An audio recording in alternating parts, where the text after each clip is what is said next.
تخيل إن نجاحك ممكن يبقى سبب في إن أنت تبعد عن ربنا.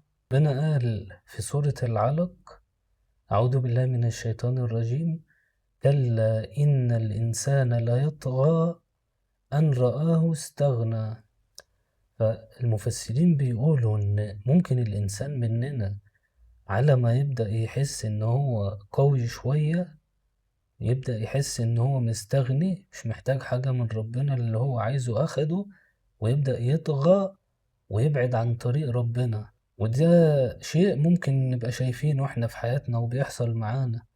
تعال معايا كده فكر، قبل ما يبقى عندنا امتحان أو اللحظة اللي بنفقد فيها حد عزيز علينا، نحس إن احنا ضعاف، فنروح نقرب لربنا ونصلي وندعي.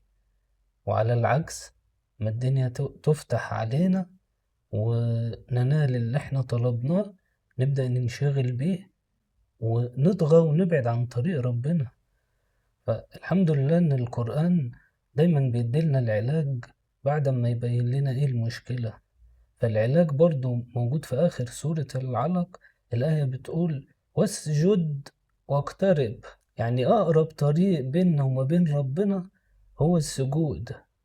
النبي عليه الصلاة والسلام كان بيقول في الحديث: أقرب ما يكون العبد من ربه وهو ساجد.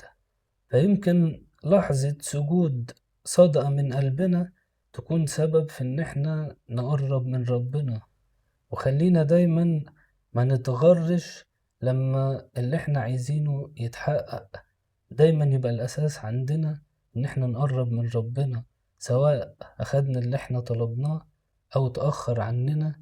الأساس إن إحنا قريبين من ربنا. فأحيانا الحل بيبقى بسيط مش متعقد.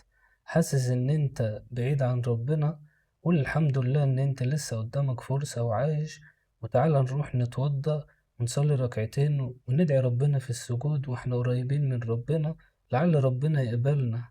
وبإذن الله أشوفك في حلقة جديدة، وعلاجنا صورة.